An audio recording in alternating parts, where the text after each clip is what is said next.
Welcome so back. I just had some beer, so if I'm kind of slurring my words a little bit, it's only because I'm a little tipsy. Not drunk, not blood-o, not even shit-faced, not even plastered. I'm kind of trying to think of, some other ways to describe my current state. But anyway, there's a door across this toxic pool that just won't let go. And I keep wondering to myself, what might be inside that door? So I'm just gonna do some street magic razzle dazzle. Obviously, there's no legit way you can get, across this toxic pool to investigate that area. So I'm just going to use some cheat commands just for the sake of this playthrough, right? Ah, shit. All of this and not even a nothing. So absolutely nothing. Whatever. I'm just gonna climb right back into my airboat and keep going. I know I sound like I'm drunk, but I'm not actually that drunk. Trust me. I'm just a little tipsy. Just got some of that, buzz going on, and oh, there you go, just blown to bits and pieces. By the way, if you're watching this, I do not condone drinking at all. Yeah. So yeah, just picking up where I left off in my last episode. My airboat has been outfitted, with this lovely what do you even call it? Some kind of laser cannon, whatever. It came from one of those attack helicopters, so this kind of brings a little bit of irony into battle, don't you think? By the way, why? Why would you stand next to flammable barrels? It makes no freaking sense. Oh, let me just stand right next to that barrel. Nothing bad will come out of it. Absolutely nothing bad. I mean, I get that, with the current state of things, things being what they are and times being what they are, the civil protection has a hard time recruiting people, but they are recruiting dumbasses, complete morons. Come on. These guys are supposed to be the finest, City 17's finest, and they're complete dumbasses. You could not pay me to stand next to a flammable barrel, knowing full well that there's some kind of big-ass resistance hero, coming towards me with a fucking, enough military-grade hardware to, cause World War III. Whatever. So I'm going to pull over here and just do a little bit of, So, did you know that you could clamber on top of these, catwalk? They're not really catwalks, but whatever they are. I can't speak English today. I'm very, very sorry. But I can speak German, like Scheiße. So you can use your airboat to kind of boost yourself right on top of this platform. I'm going to call them catwalks, but they're not catwalks. Whatever they are.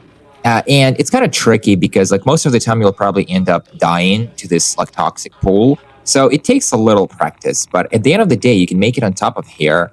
And there are some goodies. So first of all, there's some 357 Magnum ammo, which isn't all that, easy to come by in this game. But what I wanted to show are these propane tanks, which are very unique. You can only find them once in this chapter, and they're super flammable. These things blow harder than flammable barrels. Okay, that sounds a little explicit, but whatever.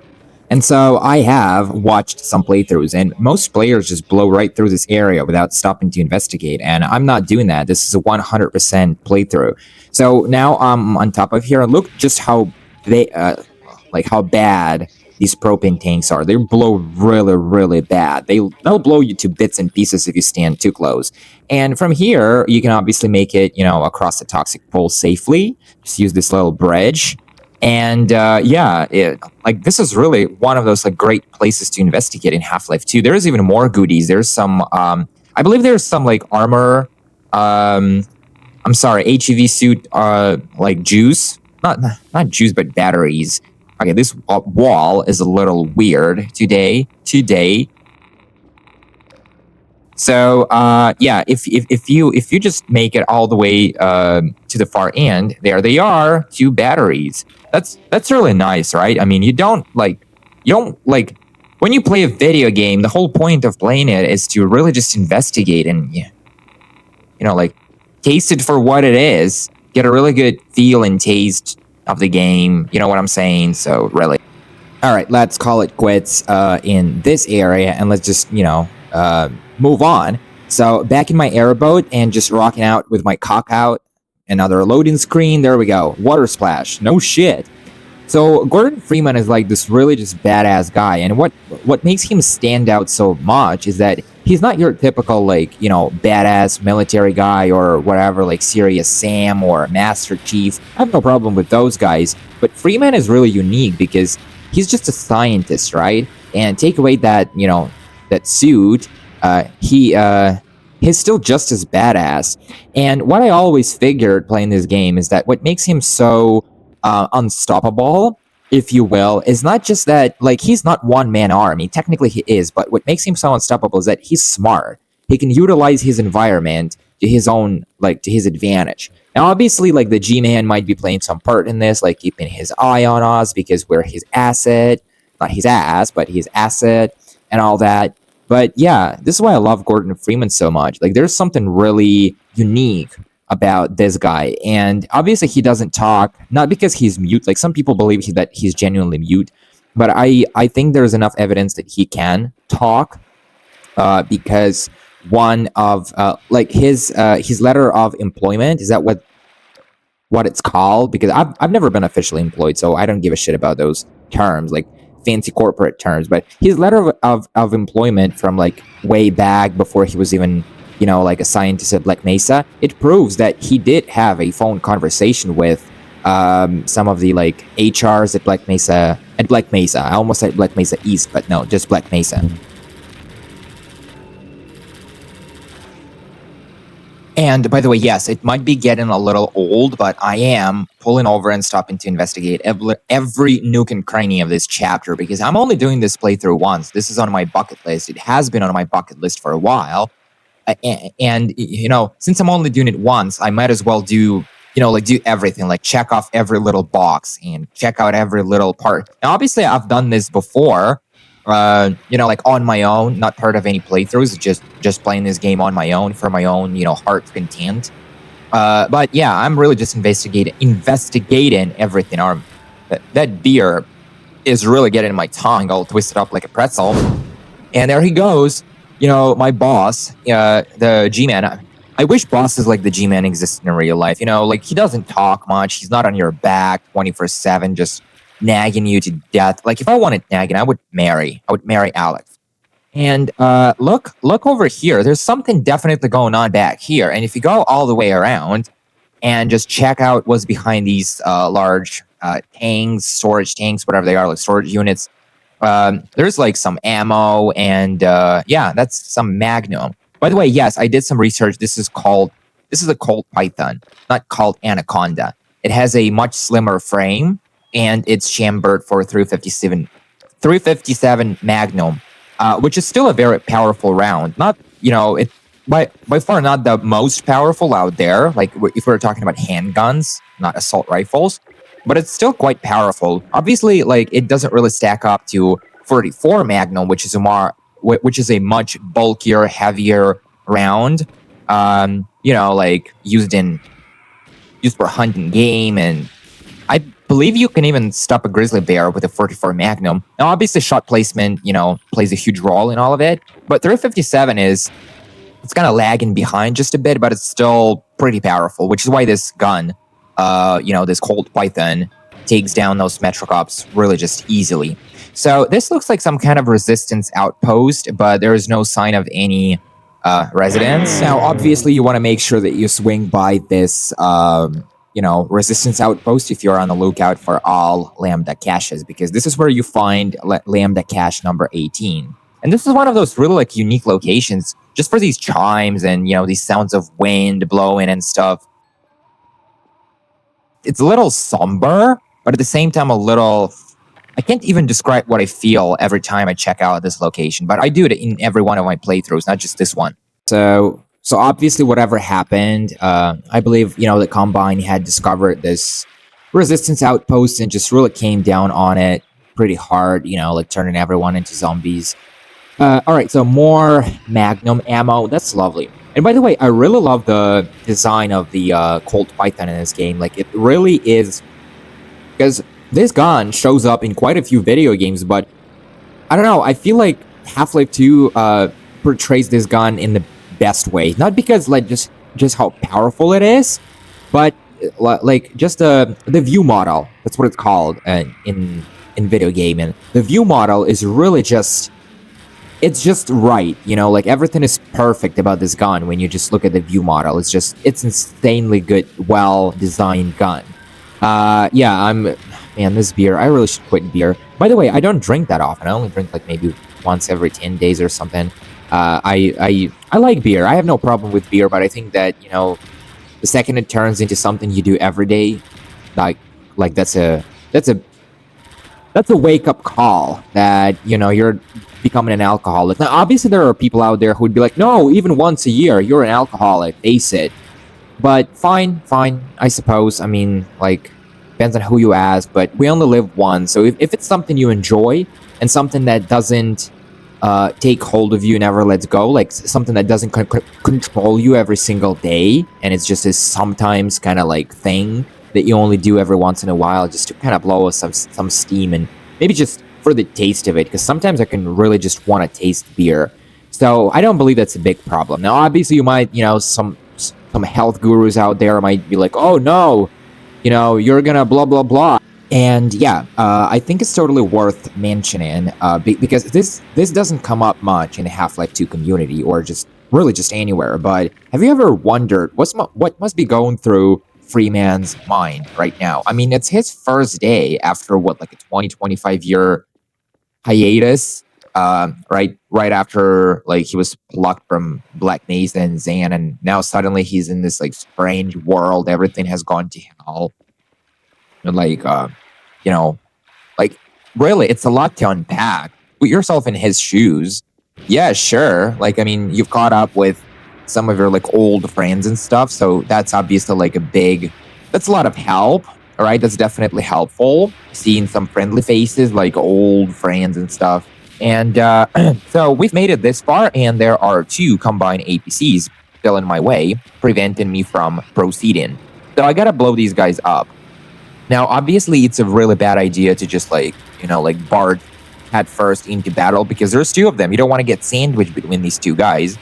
But yeah, like so long as you keep your distance and just kind of lean out of cover, you deal some damage, you should be fine. And honestly, just the amount of missiles that's coming out of them, that disconcerting to say the goddamn least. Like, how do they even hold so much ammo? It makes no sense. So there's a few goodies over here, so which I'm obviously going to pick them all up.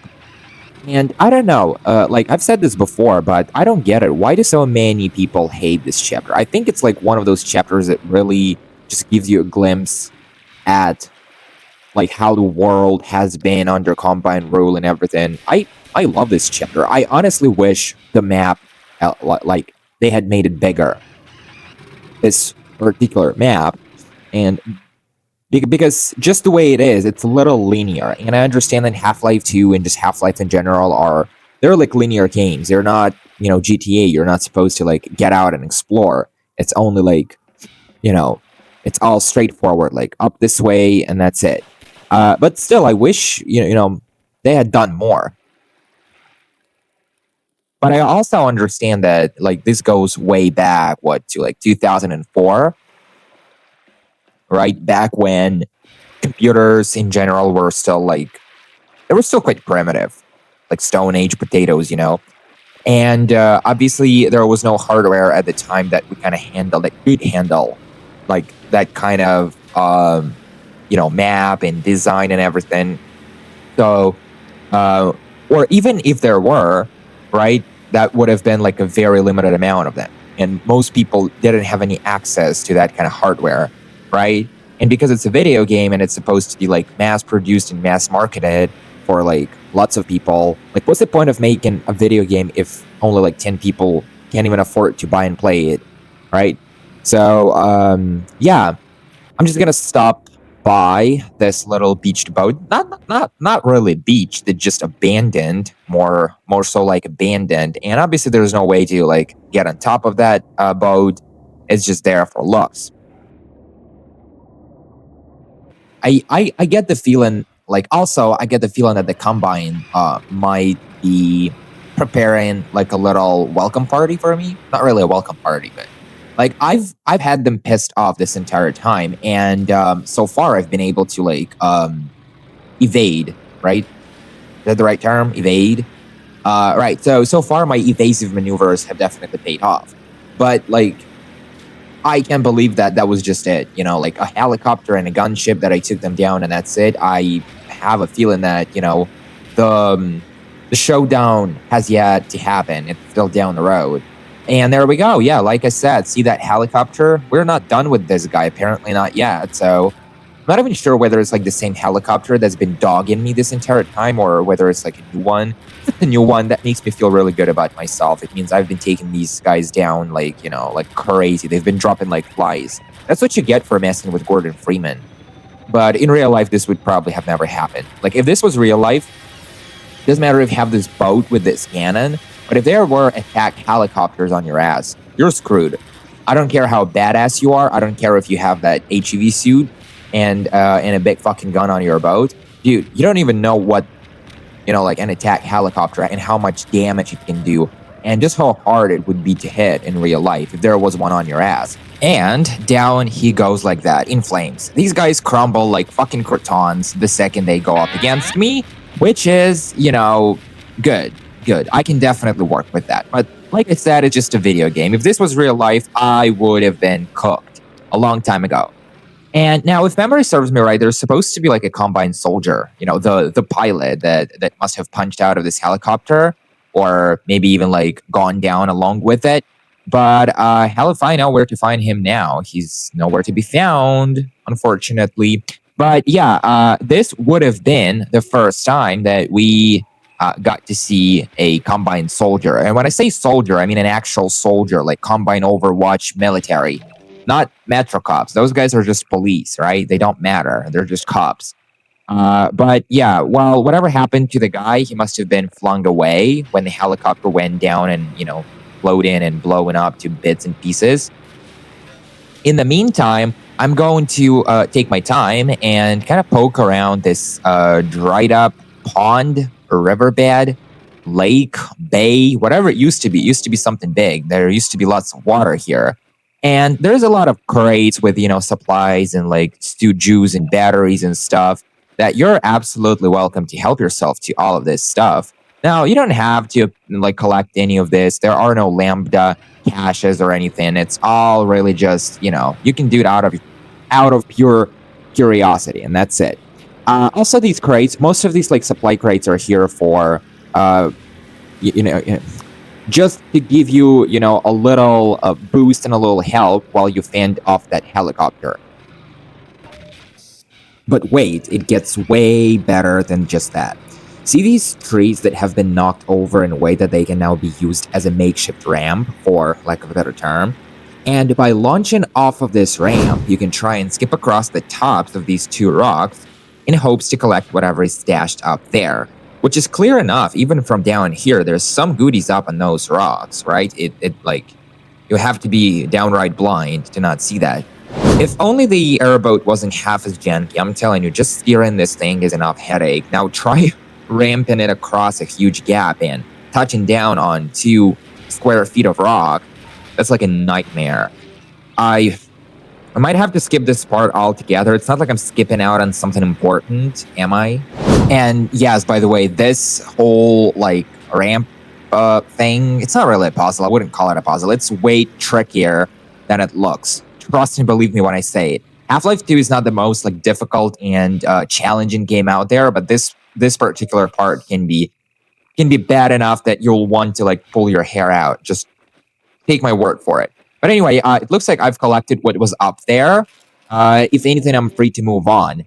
There's obviously goodies like all over this pond, and I'm trying to collect them all. Even like though I'm back up to max. Look at my suit. Look at my health. I'm thriving today. I'm doing great. Like after that battle with that helicopter, man, I couldn't be doing any better. You could not pay me to do any better than this. But still, I still have things to do, and some crates and supplies to showcase. So, but before we do that, look at this red boxcar that is partially or almost like fully submerged in the water. And if you swim inside, really, look what's down there. That's another skull. That's another human skull. This is the last skull that you can find in this chapter. In fact, these skulls only show up in this chapter, in chapter Water Hazard. Now, they do drop out of dead barnacles too, but those skulls, they don't count. They don't count as legit.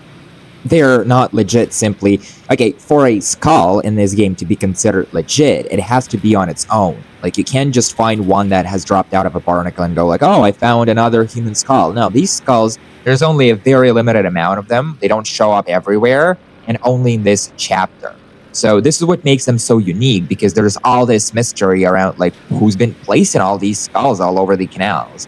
Now, I have a separate video on that. Feel free to check that out if you care about that kind of stuff. In the meantime, we have to raise this floodgate or whatever it is. It doesn't look like a floodgate, really, just like a regular gate. And if you climb the ladder and crank this wheel, right, slowly, the gate will come up. And that's what we need. So really just drop back down into the water and mount your airboat. Now, this is like, there's a few things to be done before we can move on. Obviously, see that like big red building. That's where we're headed. But before we do that, there is a very interesting location that slips by most players. Obviously, like it's 2026, most people already know of its existence. But if you find this drain pipe, and you can see that it's flooded, not fully, but there's a lot of toxic waste. But if you skip jump, or jump skip, or whatever it's called, anyway, just like sprint, just dash right across that toxic pool, there is a cave with a Vortigaunt. Look at that.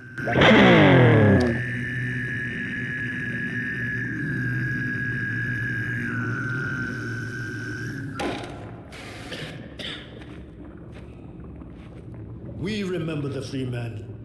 We are coterminous. Okay, so first of all, I had to look this one up. So coterminous basically means having the same boundaries. So if something is conterminous, it means that something borders upon something else. So if he remembers me and he's coterminous and we are coterminous, that means we have similar boundaries. And secondly, this guy is a real chatterbox, right? So feel free to hit him up as many times as you want to hear something new. He's always got something new to say. For now, I'm just going to shut my big mouth and let you guys hear him out without talking over him.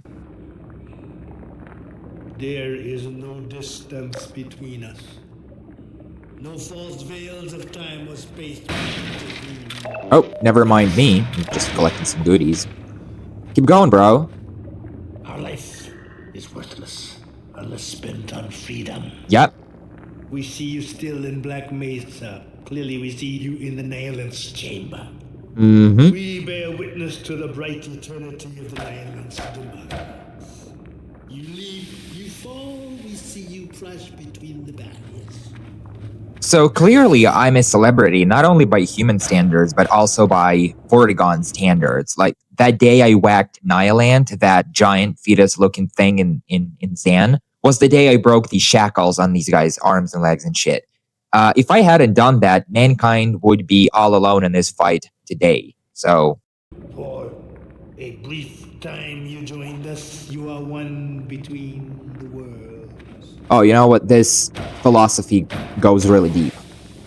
Communion of the vortessence, and that other, a deeper mystery. No deeper than the void itself. Give me something else, man. We cannot forget those whose cords you cut. Forgiveness is not ours to bestow. I imagine he's referencing all the vorts that I had to put down on my way out of Black Mesa. Still feel like a dick after that. I'm sorry. Unity of purpose, the shattering of common shackles, a single road we tread. Yo, fresh. You know, I'm into walking too. And shall sing for eternity, no matter the consequences of this struggle. You have brought us grief and jubilation beyond measure. We are there still in observance of your final stroke. My final stroke? Don't wish a stroke upon me. I'm only 27. What are you talking about? While our only scattered at your feet, you severed the vocal cord that bound the Nihilants to life and to us. I know. I liberated your whole race. The sharp spur of hope has not dulled to this day. For once the lesser master lay defeated, we knew the greater must also fall in time. With you besides us, a talisman of victory, the day of freedom draws nigh. You know, I'm only a humble servant of mankind. Your bright face obscures your darker mask. Darker mask. We call you Sib, although your mind and meaning are a mystery to us. Don't call me Sib. Call me Bra. 2,000 years later. Something secret steers us both. We shall not name it. We have endured these chafing bonds for eons, yet a single moment of further servitude seems intolerable. So basically, he just said that, his entire race, the Vortigons, have been slaves for like generations, for thousands, eons. He said that. But it wasn't until very recently that they got so fed up with it that they can't even stomach, the thought of being slaves anymore. So they want their freedom badly. How often have we slipped our yoke only to find it choking us again? See, there it goes again. This war end in either total victory or our extinction. So you guys have been slaves No further compromise shall we allow. for a while, I'm assuming, right? Take our stand beside you here upon this miserable rock. Yeah, we're gonna win this one, or die trying. Talk for the moment. Who gives a shit? What seems to you a sacrifice is merely to us an oscillation. We do not fear the interval of darkness. Listen, I'm back. I'm gonna lead you miserable little wusses to victory. How many are there in you? Whose hopes and dreams do you encompass? Could you but see the eyes inside your own, the minds in your mind, you would see how much we... So these last two are obviously a reference to us, that is the players that are in charge of Freeman. So basically he's asking like, how many people are there looking through those eyes of yours, Freeman? So yeah, it's basically just like, it's not lore as much as it is just like gameplay wise. So he's talking about the gameplay part of it. Our finest poet describes it thus. Galamba Galilama. No shit. Our cause seems hopeless. We shall prevail. Where to now? And to what end? And also, I kind of like his little setup, right? He's got all these head crabs, which, by the way, if you're paying attention, you'll realize that these are like fast head crabs, right? The kind that we haven't really encountered yet, right? So, We have lost all dear to us. and that's it. Like from this point going forward, he's just repeat the exact same dialogue line. So he's got a lot to say, and most of this is just a bunch of like cave philosophy, right? Like no wonder this guy's a little crazy, just hanging out all by himself in a goddamn cave and feeding on head crabs. Okay, and in the meantime, I'm just going to climb on back into my airboat and hit the road, because look at that, it's getting dark, the sun is riding low, it's sinking, for lack of a more poetic term, and we gotta make it to Black Mesa East before sundown. If I was a Vortigond, I would word it something like this. I would put it into words like this: the sunset is nigh. Personally, sometimes I feel like those guys, they have to talk out of their ass just to sound mysterious for the sake of sounding mysterious. But anyway, I'm just going to jump this ramp, launch right off of it, and cross the gap and land on top of this hill with the big red building. And as soon as I'm nearby, a bunch of Metro cops are going to come spilling out that door right across the way, obviously put them all down, and what does it say? Observation. Yeah, that's a really nice view. So what I'm going to do, and look at that, this is the exact same helipad that used to house that attack helicopter that we had to knock down out of the sky not so long ago. So obviously this red building, there's 2 more Metro cops inside. As soon as you poke inside there, they'll open fire. So feel free to, to knock them out cold, really, just kill them. And I kind of feel sorry for these guys. They were never trained to handle this kind of scenario, because we're talking about free man, right? It takes an army, it takes military to even have a fighting chance against this guy, not a bunch of cops. And now check this out. We've hit the motherload. These guys were sitting on a ton of fine ammo, all the ammo in the world. Look at that. You can restock. Obviously, feel free, help yourself to anything and everything you feel like you might need from here going forward. There's even some magnum ammo. Now, this map, I believe it doesn't, it is a real map. It comes from, real life, but it's of Seattle, not necessarily of Seattle, but some area, up around that part of the world. So it's not from Eastern Europe or Bulgaria or whatever Half-Life 2 takes place. So now we can leave this place. There's not much else we can do.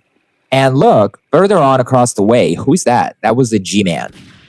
Now, dash all you want, run all you want. There's no catching up to this guy. It was just never meant to happen, right? Or I'm going to show you a trick that allows you to do all that and even kill this guy.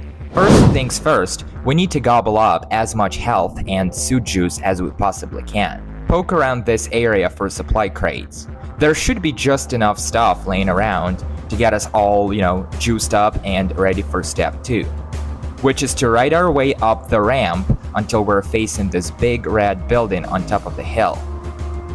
Make sure you get just close enough to trigger the Metro Cops inside into swarming outside. Just don't get trigger happy, alright, and start vaporizing. We need these guys going forward, okay? Next, you want to swerve and drive off the cliff until you're back in the canal down below. Zoom in to see the G-Man casually hanging out on top of the dam up ahead. What an asshole. Make your way towards the dam and park right up against it. We're gonna dismount and use our vehicle to boost ourselves up onto the dam. Now this is the tricky part. The whole thing is so slippery, it might just take some doing to make it work. And now that we're up there, it's time to work some razzle-dazzle to get this guy dead. Luckily for us, the area is already swarming with manhacks and Metro Cops, all riled up. You would think they wanted to kill him. Actually, they're after us, but that doesn't mean we can't use it to our advantage. Stand right behind the G-Man while the manhacks try to slash you to shreds. The beauty is that their blades can still hurt the G-Man. Soon enough, our guest of honor should take enough beating and finally drop flat on his ass. What a day to be alive. Let me just vaporize these fellas real quick before we all take our hats off in honor of this guy's passing.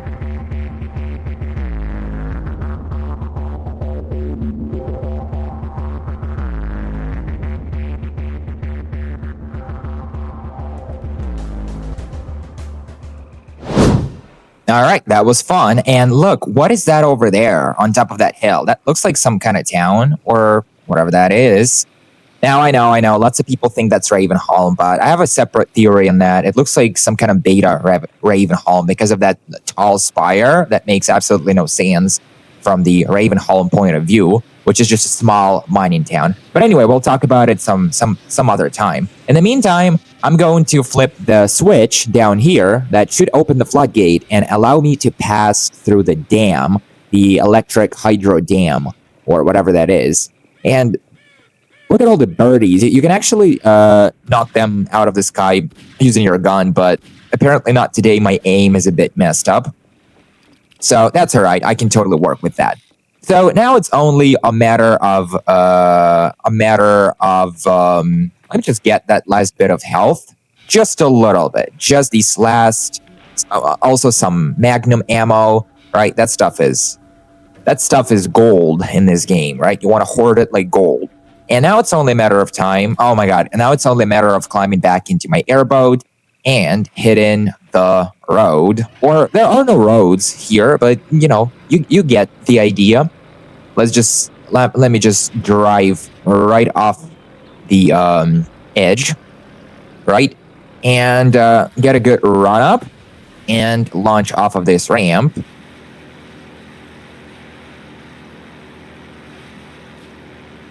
And down you go, just like that. So that leaves that entire area behind. You can not, there's no going back.